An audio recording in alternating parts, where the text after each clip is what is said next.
दोस्तों हम लोग पढ़ेंगे इंडो इस्लामी कल्चर में मोहम्मद सल्लल्लाहु अलैहि वसल्लम के बारे में। बहुत ही अच्छे तरीके से इंटरेस्टिंग वे में आपको बताऊंगा, थोड़ा इमोशनल भी हो सकते हैं कोई, उसके लिए सॉरी। मोहम्मद सल्लल्लाहु अलैहि वसल्लम की पैदाइश हुई थी 12 रबी अव्वल को, जिसको इंग्लिश कैलेंडर में 22 अप्रैल 571 एडी बोला जाता है। मंडे के दिन पैदाइश हुई थी। इंग्लिश डेज जो चल रहा है, सोमवार के दिन था, उस दिन मोहम्मद सल्लल्लाहु अलैहि वसल्लम की पैदाइश हुई थी। एडी में एडी माना जाता है कि जेसस जो थे, ईसा अलैहिस्सलाम थे, उनके पैदाइशी के बाद वाला जो डेज है वो एडी कहा जाता है। और उनसे पहले जैसे ईसा अलैहिस्सलाम के यानी जेसस के पैदाइशी से पहले वाला दिन बीसी कहा जाता है, बिफोर क्राइस्ट और एनो डोमिनी। मोहम्मद सल्लल्लाहु अलैहि वसल्लम की पैदाइश हुई थी 12 रबी अव्वल को, या आप कह सकते हैं 22 अप्रैल 571 एडी में। ये डेट याद रखिएगा, ठीक है। रबी अव्वल तीसरा महीना है अरबिक का, मुहर्रम, सफ़र, रबी अव्वल ये तीसरा महीना है। तो तीसरे महीने में, अरबिक के तीसरे महीने में, और इंग्लिश का आप कह सकते हैं चौथे के महीने में, इंग्लिश के चौथे महीने में और अरबिक के तीसरे महीने में मोहम्मद सल्लल्लाहु अलैहि वसल्लम की पैदाइशी हुई। फादर का इंतकाल हो गया जब ये 3 महीने पेट में थे, यानी इनके पैदाइशी के 6 महीने पहले ही इनका फादर का इंतकाल हो गया, फादर का देहांत हो गया। फादर का जब इंतकाल हुआ तो फादर की एज 25 साल थी। ये आपका ऑब्जेक्टिव क्वेश्चंस बन सकता है। और फादर के इंतकाल कब हुआ? मोहम्मद सल्लल्लाहु अलैहि वसल्लम के पैदाइशी के 6 महीना पहले, मतलब कि अपने अम्मी के गर्भ में होंगे 3 महीने के, तब इनके फादर का इंतकाल हो गया, ठीक है। फिर मदर का इंतकाल कब हुआ? जब अपने फादर के ग्रेवयार्ड पे यानी कब्र पे जा रहे थे अम्मी के साथ, और अम्मी के साथ उनकी सहेली थी उम्मे ऐमान। तो इनके साथ और मम्मी के साथ जा रहे थे अब्बा के कब्र पे, तो 6 साल के थे। वापसी लौटते वक्त अम्मी का इंतकाल हो गया। तो अम्मी का इंतकाल रास्ते में हो गया, तो उनको तो अब 6 साल के बच्चे को क्या पता है कि मम्मी को क्या हो गया, कुछ नहीं पता। तो 6 साल के बच्चे को उनकी सहेली उम्मे ऐमान रास्ते में लेके आई। मदर रास्ते में इंतकाल कर गई। कब? जब अब्बा के कब्र से लौट के आ रही थी। ग्रैंडफादर का इंतकाल हो गया जब मोहम्मद सल्लल्लाहु अलैहि वसल्लम 8 साल के थे, ठीक है। जस्ट 2 साल के बाद, मदर के इंतकाल के जस्ट 2 साल बाद, 8 साल के जब थे मोहम्मद सल्लल्लाहु अलैहि वसल्लम, जब 8 साल के हुए तो दादा का भी इंतकाल हो गया। दादा की उम्र उस वक्त 82 ईयर्स थी, 82 साल थी जब दादा का इंतकाल हुआ। तो फादर का इंतकाल तो पैदाइशी से पहले हो गया। मदर का इंतकाल 6 साल के थे तब हो गया। जस्ट 2 साल के बाद, मतलब अम्मी के इंतकाल के 2 साल के बाद इनका दादा का इंतकाल हो गया, ग्रैंडफादर का इंतकाल हो गया। तब मोहम्मद सल्लल्लाहु अलैहि वसल्लम 8 साल के थे। जब मदर फादर का इंतकाल हो गया, ग्रैंडफादर का इंतकाल हो गया, यानी दादा का इंतकाल हो गया, तब इनके चाचा जो थे अबू तालिब, जो इनको टेक केयर किए, ठीक है। दादा का नाम मुतल्लिब था जिसमें डबल टी था, और ये चाचा का नाम है अबू तालिब, जो कि दादा के मरने के बाद मोहम्मद सल्लल्लाहु अलैहि वसल्लम के परवरिश की। जब 12 साल के थे मोहम्मद सल्लल्लाहु अलैहि वसल्लम, तो पहली बार सीरिया गए थे। अब कोई क्वेश्चन पूछेगा कि कितने साल के मोहम्मद सल्लल्लाहु अलैहि वसल्लम थे जब सीरिया गए थे? तो सीरिया गए थे तो मोहम्मद सल्लल्लाहु अलैहि वसल्लम की एज थी 12 साल। अब क्यों गए थे? बिजनेस पर्पस से, क्योंकि चाचा बिजनेस करते थे, तो चाचा बिजनेस के लिए गए सीरिया, तो इनको भी लेके चले गए कि छोटा बच्चे को कहाँ छोड़े, ना माँ ना बाप ना दादा, तो चाचा कैसे अकेले छोड़ सकते थे। और जिस हिसाब से ब्लड रिलेशन वाले प्यार करते हैं, उस हिसाब से दूसरे कोई नहीं कर पाता है। तो चाचा होशियार थे, सोचे कि मोहम्मद सल्लल्लाहु अलैहि वसल्लम को लेके चलते हैं। तो पहला जर्नी था जो कि सऊदी अरबिया से बाहर गए थे मोहम्मद सल्लल्लाहु अलैहि वसल्लम। 12 साल की उम्र में सीरिया गए थे ट्रेड के लिए। वहाँ पे इनकी मोहम्मद सल्लल्लाहु अलैहि वसल्लम के मुलाकात हुई, मोहम्मद साहब का मुलाकात हुआ क्रिश्चियन सेंट से, यानी क्रिश्चियन के साधु से मुलाकात हुई। क्रिश्चियन सेंट से मुलाकात हुई, उनका नाम था बहीरा। याद रखने के लिए मैं बता रहा हूं आपको। जो क्रिश्चियन साधु थे उनका नाम था बहीरा, और ये मुलाकात हुआ था बासरा में। बासरा एक सीरिया में जगह है। जैसे क्या, जैसे दिल्ली भारत में एक जगह है, ओखला दिल्ली में है, उसी तरह एक जगह था बासरा, ठीक है। यूपी में लखनऊ एक जगह है, उसी तरह सीरिया में बासरा जगह है। तो बासरा में मुलाकात हुई थी क्रिश्चियंस के गुरु से। जो क्रिश्चियन के जो गुरु थे या साधु थे उनका नाम था बहीरा। कहाँ? सीरिया में। जब 12 साल की उम्र थी मोहम्मद सल्लल्लाहु अलैहि वसल्लम की। जब मोहम्मद सल्लल्लाहु अलैहि वसल्लम के एज 16 साल थी तो पहला बैटल हुआ था, पहली लड़ाई हुई थी जिसका नाम था फुज्जार। फुज्जार का बैटल, ठीक है। पहली लड़ाई हुई थी, उस लड़ाई में मोहम्मद सल्लल्लाहु अलैहि वसल्लम 16 साल की उम्र में भाग लिए थे। अब भाग क्यों लिए थे, क्या हुआ था? देखिए, मोहम्मद सल्लल्लाहु अलैहि वसल्लम रहने वाले थे कुरैश कबीले के। कबीले आजकल लोग ट्राइब बोला जाता है, मतलब एक ग्रुप कह सकते हैं। जिस ग्रुप के ये मेंबर थे, जिस ग्रुप के ये थे, उस ग्रुप का नाम था कुरैश। कुरैश खानदान बोला जाता है। कुरैश एक कबीला था, इसको हम बोल सकते हैं ट्राइब। तो कुरैश ट्राइब में लड़ाई हुई थी कैश ट्राइब से।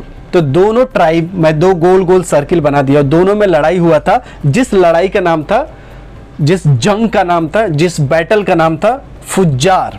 फुज्जार बैटल हुआ था। सबसे पहले क्वेश्चन ये आएगा कि सबसे पहला लड़ाई जो मोहम्मद सल्लल्लाहु अलैहि वसल्लम ने पार्टिसिपेट किया था, मोहम्मद सल्लल्लाहु अलैहि वसल्लम उसमें लड़े थे, उसका नाम था फुज्जार। फुज्जार जो लड़ाई हुआ था किस किस कबीले में हुआ था? तो कुरैश कबीले और कैश कबीले में लड़ाई हुआ था, उसका नाम है फुज्जार। फुज्जार जंग में 2 कबीलों के बीच में, 2 ट्राइब के बीच में लड़ाई हुआ था। उसमें मोहम्मद सल्लल्लाहु अलैहि वसल्लम पार्टिसिपेट किए थे 16 साल की उम्र में। जब दोनों में लड़ाई हुआ तो फिर एक ट्रीटी साइन हुआ, एक समझौता साइन हुआ। उस समझौता का नाम है हलफुल फिजूल, ट्रीटी साइन आफ्टर बैटल, यानी लड़ाई के बाद हलफुल फिजूल ट्रीटी साइन हुआ। जब 16 साल के मोहम्मद सल्लल्लाहु अलैहि वसल्लम की उम्र थी तो पहला इनका ट्रीटी साइन हुआ था। 2 कबीले के बीच में लड़ाई हुआ और लड़ाई होने के बाद इस पे साइन हुआ, ये ट्रीटी पे, जिसका नाम है हलफुल फिजूल। तो ये पूछा जाएगा कि कौन सा ऐसा ट्रीटी है जो पहली बार मोहम्मद सल्लल्लाहु अलैहि वसल्लम ने उस ट्रीटी में हिस्सा लिया था? तो हलफुल फिजूल, ठीक है। 16 साल की उम्र है। अब आगे बढ़ते हैं। मोहम्मद सल्लल्लाहु अलैहि वसल्लम का फेमस नाम था मक्का में सादिक अमीन। सादिक भी लोग बोलते थे, बहुत लोग अमीन भी बोलते थे। मोहम्मद सल्लल्लाहु अलैहि वसल्लम का जो हम नाम कह सकते हैं, या जैसे मान लीजिए किसी के नाम कुछ भी है, लेकिन गांव में एक कहावत वाली नाम होती है, जैसे कि गुड्डू होता है, पप्पू होता है, उसी तरह मोहम्मद सल्लल्लाहु अलैहि वसल्लम का फेमस नाम था मक्का में सादिक। कुछ लोग सादिक के नाम से बुलाते थे, कुछ लोग अमीन के नाम से बुलाते थे। कुछ लोग सादिक के नाम पे बुलाते थे, कुछ लोग अमीन नाम से बुलाया करते थे मोहम्मद सल्लल्लाहु अलैहि वसल्लम को। तो कोई पूछ सकता है कि किस नाम से मोहम्मद सल्लल्लाहु अलैहि वसल्लम फेमस थे मक्का में? तो सादिक नाम से भी फेमस थे और अमीन नाम से भी फेमस थे, ये आपको याद रखनी है। जब मोहम्मद सल्लल्लाहु अलैहि वसल्लम की एज 24 साल थी तो दूसरी बार सीरिया गए थे। पहली बार सीरिया चाचा के साथ गए थे बिजनेस पर्पस से, क्योंकि चाचा बिजनेस ही करते थे, तो चाचा नहीं चाहते थे कि मैं इनको छोड़ के जाऊं, तो पहली बार सीरिया गए थे। दूसरी बार जब सीरिया गए तो हज़रत खदीजा जी थे रज़ी अल्लाह ताला अन्हा। आरे का मतलब रज़ी अल्लाह ताला अन्हा, ये रेस्पेक्ट से बोला जाता है। हज़रत खदीजा जी के काम से, जो कि बहुत अमीर औरत थी, वो विधवा औरत थी, इनके काम से मोहम्मद सल्लल्लाहु अलैहि वसल्लम को भेजा गया सीरिया। उनके नौकर था, हज़रत खदीजा जी के नौकर थे जिनका नाम था मैसरा। तो ये मैसरा नौकर जी के साथ मोहम्मद सल्लल्लाहु अलैहि वसल्लम सीरिया गए। कुछ काम था, कुछ सामान लाने थे हज़रत खदीजा जी को, ठीक है। तो इतने ईमानदार थे मोहम्मद सल्लल्लाहु अलैहि वसल्लम, बहुत ईमानदार थे, बहुत ऑनेस्ट थे। तो ये सर्वेंट मैसरा जो है आके इनको बताया खदीजा जी को कि हम जिसके साथ गए थे मोहम्मद सल्लल्लाहु अलैहि वसल्लम के साथ, बहुत ही अच्छे इंसान हैं, बहुत ही ईमानदार इंसान है। इतनी तारीफ ये जो नौकर था सर्वेंट मैसरा जी, इन्होंने इतनी तारीफ की मोहम्मद सल्लल्लाहु अलैहि वसल्लम को हज़रत खदीजा जी से कि इनकी ऑनेस्टी की वजह से मैरिज का प्रपोजल आया। किनसे? हज़रत खदीजा जी से। हज़रत खदीजा रज़ी अल्लाह ताला अन्हा से। खदीजा नाम याद रखिए, शॉर्ट फॉर्म। हज़रत तो रेस्पेक्ट के लिए बोलते हैं और रज़ी अल्लाह ताला अन्हा भी। मेनली आपको खदीजा जी से बड़ाई हुई। ये मैसरा जो नौकर गए थे इनके साथ मोहम्मद सल्लल्लाहु अलैहि वसल्लम, इन्होंने सब लोगों ने खुल के तारीफ़ की कि देखिए बहुत अच्छे इंसान हैं। तो खदीजा जी ने प्रपोज़ल भेजा मैरिज के लिए मोहम्मद सल्लल्लाहु अलैहि वसल्लम को। तो मोहम्मद सल्लल्लाहु अलैहि वसल्लम के ना फादर थे, ना मदर थे, ना ग्रैंड फादर थे। उस वक्त थे चाचा अबू तालिब। तो अबू तालिब से राय मशवरा करके मैरिज को एक्सेप्ट कर लिया मोहम्मद सल्लल्लाहु अलैहि वसल्लम ने और चाचा जी ने। तो मैरिज हुई एट द एज ऑफ 25 साल में मोहम्मद सल्लल्लाहु अलैहि वसल्लम की शादी हुई थी खदीजा जी से। खदीजा जी का उम्र 40 साल था, ये याद रखने की ज़रूरत है। जब मोहम्मद सल्लल्लाहु अलैहि वसल्लम 25 साल के थे तो इन्होंने शादी किया था 40 ईयर्स ओल्ड लेडी से जिनका नाम था खदीजा, हज़रत खदीजा जी से। ठीक है, इनकी उम्र 40 साल थी, ये खुद विधवा थी, बहुत अमीर थी। इन्होंने खुद मैरिज प्रपोजल मोहम्मद सल्लल्लाहु अलैहि वसल्लम को भेजा था इनके ईमानदारी को देखते हुए।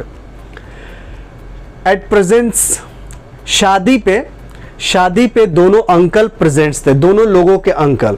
खदीजा जी का अंकल जिनका नाम था उमरू बिन असद, ये याद रखने वाली चीज़ है।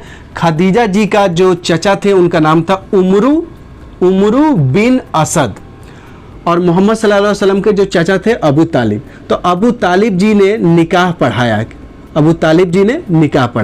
तो लड़की के साइड से उमरू बिन असद और लड़के के साइड से अबू तालिब।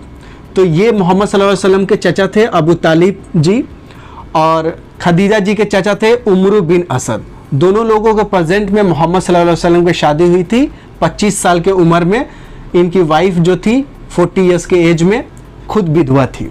तो दोस्तों आपको मोहम्मद सल्लल्लाहु अलैहि वसल्लम के बारे में कहानी यहाँ से लेके यहाँ तक 25 साल के एज में पता चल गई है।